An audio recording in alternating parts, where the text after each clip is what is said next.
Yorana les parents et bienvenue dans cette vidéo bonus de l'épisode 16 de SOS Parents. La danse est pour les filles. Ah là là. Mais d'où vient ce genre d'idée ? Eh ben, ça vient de notre éducation, de notre société, parce que dans le monde dans lequel on vit, on est entouré et submergé par un tas de stéréotypes duquel on doit se dépêtrer. Donc du coup, nous, en tant que parents, quand on dit à nos enfants « Non, fais pas ci, fais pas ça, t'habilles pas comme ça, parce que c'est pour les filles ou pour les garçons, c'est pour les plus âgés, etc. » Eh bien, en réalité, c'est parce qu'on a peur. On a peur d'avoir honte, nous, ou que nos enfants aient honte, donc on voudrait les protéger. On a peur que les autres se moquent de lui. On a peur aussi parfois, quand on voit sur plus long terme, que la vie soit difficile pour eux. Imaginons, par exemple, si on parle de sexualité, « Ah, mais ça va être beaucoup plus dur pour lui s'il est gay, etc. etc. » Voilà, donc du coup c'est vraiment important d'arriver, nous en tant que parents, à cerner cette peur parce qu'elle nous appartient à nous. C'est pas une peur qui vit à l'intérieur de nos enfants. Nos enfants, eux, de quoi ils ont besoin ? Eh bien, ils ont besoin d'être acceptés, d'être aimés de façon inconditionnelle pour ce qu'ils sont et pas pour ce qu'ils font. Ce qu'ils font pourra toujours changer, alors que leur être, il est, nos enfants sont, et du coup c'est important de pouvoir les accepter avec toutes leurs facettes et toute leur complexité, en ouvrant toujours le champ sur des évolutions. À nous de leur proposer de les ouvrir sur justement ces évolutions-là. Donc, du coup, la première chose, c'est vraiment ça, de les accepter de façon inconditionnelle. Ça va leur permettre d'avoir confiance en vous et de pouvoir vous parler parce que finalement, quand ils voient à l'intérieur de vos yeux que vous avez honte d'eux, et ben à un moment donné, quand ils vont être ados, ils vont arrêter de venir vous voir. Et quand ils auront des envies, des préférences et qui seront différents, ils vont pas oser vous le dire. Et du coup, les difficultés pour lesquelles vous essayez de les préserver, ils vont devoir les affronter seuls. Donc vraiment réfléchissez à ça. C'est dès aujourd'hui que vous construisez cette base de la confiance et nous sommes là pour les accompagner justement dans leur choix. Donc, les neurosciences sont là aussi pour nous aider, notamment pour nous montrer qu'un cerveau de 0 à 3 ans, fille et garçon, c'est le même cerveau, il y a les mêmes prédispositions. Donc il n'y a pas cette idée que les filles sont plutôt comme ça et les garçons sont plutôt comme ça. C'est complètement culturel. Du coup, c'est vraiment important de se rendre compte qu'il faut bannir ces étiquettes-là parce que dès qu'ils sont tout petits, un bébé qui pleure, fille ou garçon, ça va être un bébé garçon, il pleure, on va dire « Ah, il est en colère ». Ça va être oui. Et quand ça va être un bébé fille, on va dire « Ah, elle est triste ». Ce qui donne plus tard des petites filles qui n'auront pas le droit d'être en colère et des petits garçons qui n'auront pas le droit de pleurer. Parce que c'est pas un comportement de fille ou de garçon. Et c'est hyper dangereux parce que les émotions, elles sont positives, elles sont bonnes, elles sont constructives. Elles sont là pour une bonne raison. Et lorsqu'on induit dans le cerveau d'un enfant qu'il ne peut pas faire ci ou ne peut pas faire ça, et bien quelque part, du coup, il va se renfermer sur lui-même. Et au lieu de pouvoir exprimer, de faire sortir sa douleur par les pleurs ou par la colère, et bien il va la garder à l'intérieur de lui. Et ça pourra avoir des dégâts qui sont du coup importants. Une autre chose aussi, c'est que quand on a un garçon, on va plutôt avoir tendance à être plutôt dans un comportement physique avec lui, alors qu'une fille, on va plutôt être dans la communication. C'est vraiment dommage parce que du coup, on entretient des schémas dans lesquels les garçons sont bagarreurs quand ils vont vouloir résoudre un conflit et que les filles vont plutôt être dans la communication pour comprendre ce qui se passe. Donc encore une fois, c'est un espèce de serpent qui se mord la queue, un espèce de cercle vicieux où on critique le statut, les comportements masculins et féminins et en même temps on les nourrit quelque part. Donc c'est des prises de conscience à avoir. Il a été prouvé également que ces comportements, les comportements de nos enfants changent à partir d'environ 2 ans. Avant 2 ans, nos petits mots, nos petites préférences, tout ça, ne vont pas avoir trop d'influence sur eux. Alors qu'à partir de 2 ans, eh bien, ils vont commencer à agir en fonction de nous, ce que on leur aura dit par rapport à leur genre. Et du coup, ça montre bien que qu'il y a beaucoup de choses qui se jouent dans la petite enfance et que ces prises de conscience-là doivent être faites tôt. Après, ça ne veut pas dire qu'on ne peut pas rectifier plus tard, c'est juste que ça va être un peu plus compliqué parce que du coup, on va devoir désamorcer des choses qui sont beaucoup plus complexes par rapport à des croyances ancrées qui ont été nourries depuis notre plus tendre enfance en fait. C'est quelque chose aussi, la fierté que l'on a envers notre enfant, il se construit beaucoup grâce à ça, ça nourrit son estime de lui et comme notre rôle c'est de les accompagner, de pouvoir leur montrer que certes on est un peu inquiet par ce qu'il dit, par son choix, tiens, il veut faire de la danse classique ou tiens, il lit plutôt ce genre de livre ou il préfère ce genre de vêtements.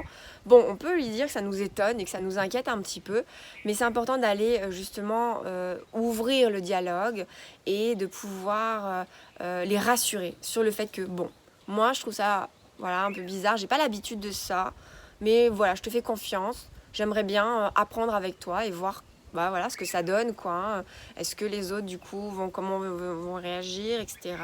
Et puis s'ils réagissent mal, de pouvoir l'accompagner, l'outiller à se consolider lui-même ou à faire le choix d'arrêter de faire ci ou ça. Ce serait dommage parce que du coup il arrêterait ce comportement-là parce que les autres ont un regard sur lui.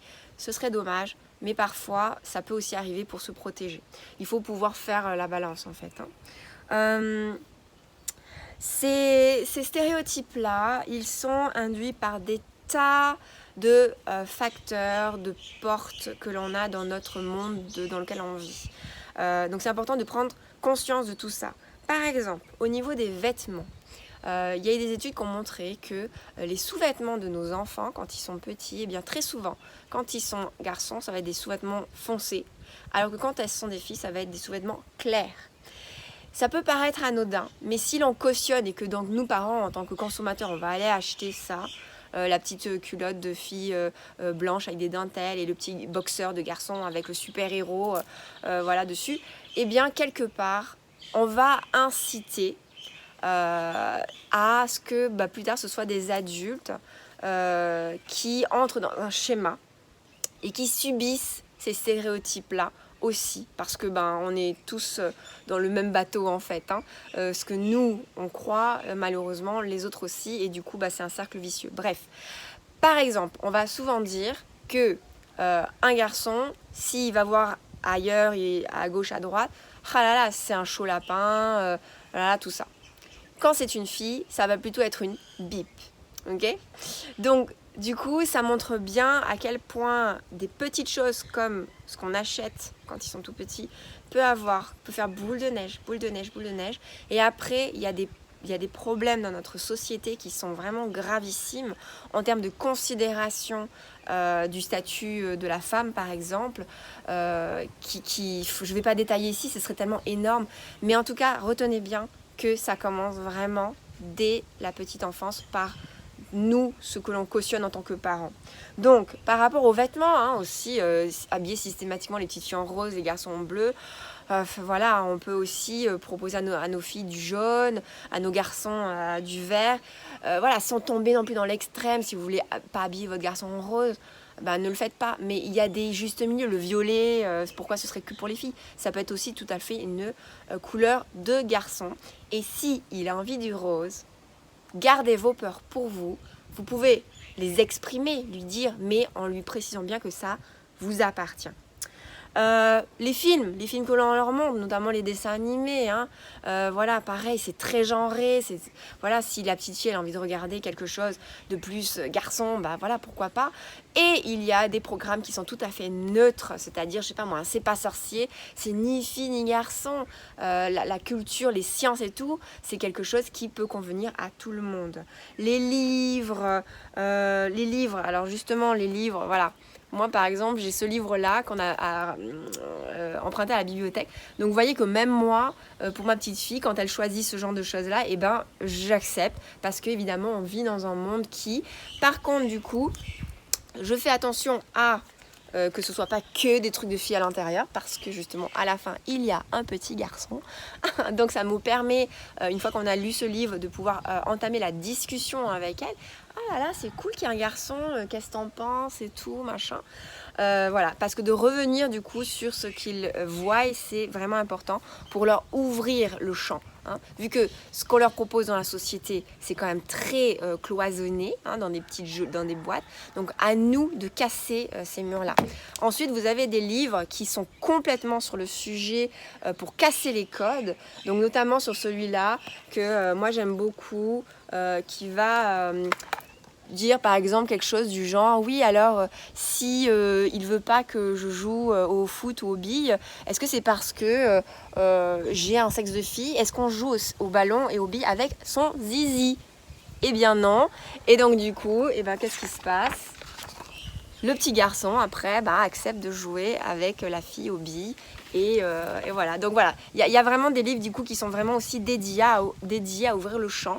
On est aussi dans une société qui évolue vers autre chose, donc on peut contribuer d'une part nous à casser les codes avec ce qui existe, mais on peut aussi aller chercher des outils qui commencent à émerger, qui commencent à exister de plus en plus pour pouvoir faire en sorte que nos enfants aient une représentation du monde plus large en fait. Hein.